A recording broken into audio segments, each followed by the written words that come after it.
Hello guys, how is it going? In this video, we are going to take a look at classes and objects in Python.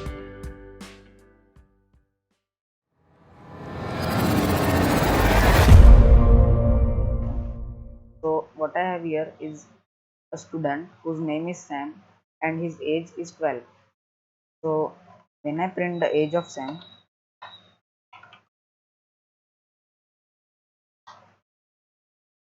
when I print the name and age of the student, I get Sam and 12 as expected.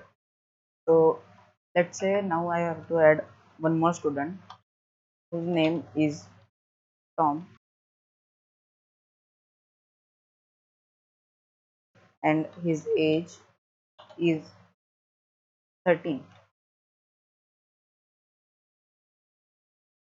So now when I print the name and age of Tom, I will get Tom and 13. So doing this works, but you cannot like add any variables. You want to add another variable called favorite subject. I just spelled favorite wrong.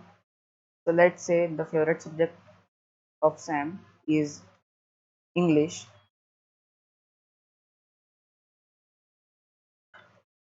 and that of Tom is mathematics. So if you have to add the another variable to 30 or 40 students, you can do this, but this will take a lot of time. So what you can use is a class. So to define a class, you just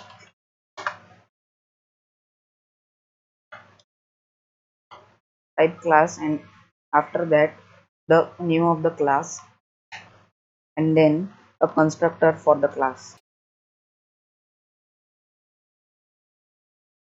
So first we will add the keyword class and after that we will specify the name of the class, which in this case is student, and then add an constructor for the class. This process is also called instantiation, and in the init function you will add the variables that class contains. In our case it is name, which will be defined, and then the age of the student. And now we will just make a variable named Sam for student and store this class in it. Now when we print the Sam, the student, we get this. So this is the name of our class, which is student, and then this is an object of Python, and then this is the memory address of the class. So now let's say we need the name. I will set it to Sam again 13. So let's say we need the name of the student. We will just say dot name. So student dot name will refer back to this self dot name. The self dot just tells the Python interpreter that this variable is the this variable is a variable of the student class. Now when we run it, we will get Sam. As we defined Sam is the name of the student. So now we will print the age and then run. You can also pass parameters to it like name and age,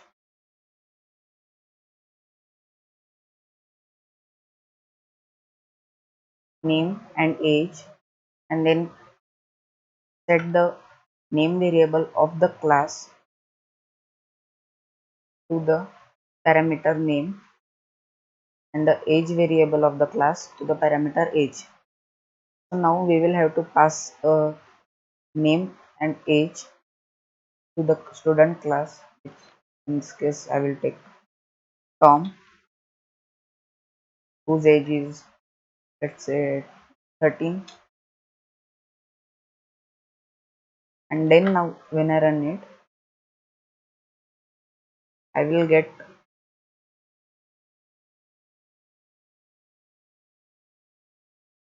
Tom as the name and 13 as the age of the student.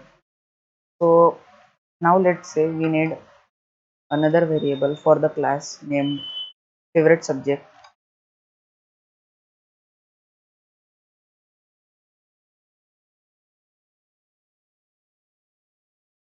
Favorite subject, and we will also add a parameter for that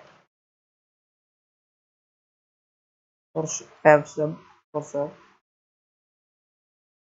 And then while creating the student class, we will also need to pass the favorite subject.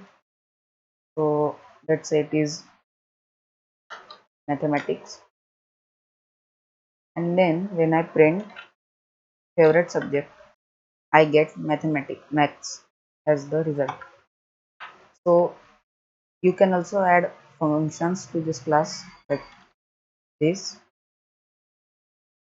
I will say get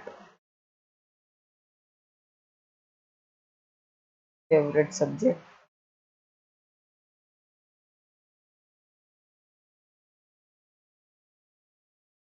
and then in this you will have to pass self for, because it is a function of the class, and then I will return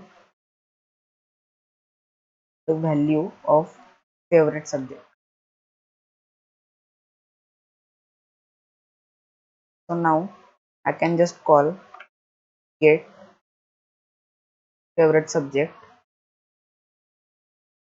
this function of the student class, and it will return math.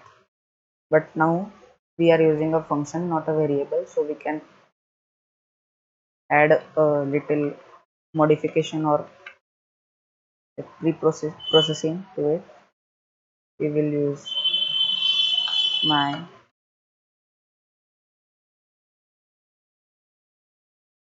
favorite subject is and plus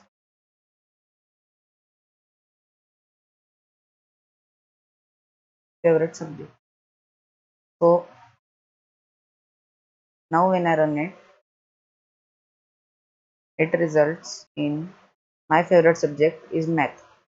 So using functions you can do lot of things like reset a variable or modify a variable, define, set. We will define a function called set name,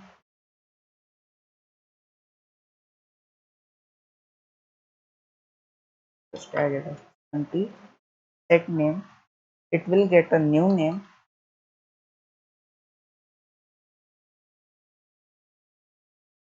and then we will set the name of the class or the student to the new name that we got.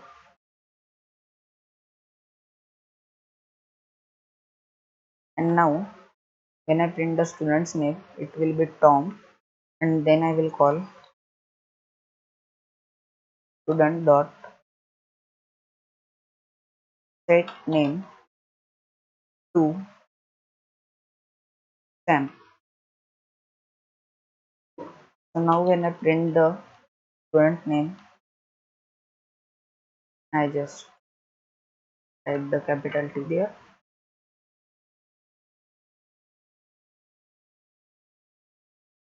So now when I print the student name after changing the name to Sam, I get Tom, and after changing I get Sam.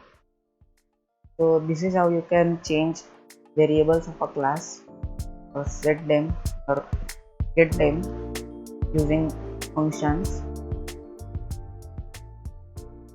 and there's no limit to what you can do with this. So this is how you create classes in Python.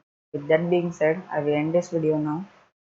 Please make sure to like, share and subscribe, and make sure to leave your valuable feedback in the comment section, and I will see you in the next one.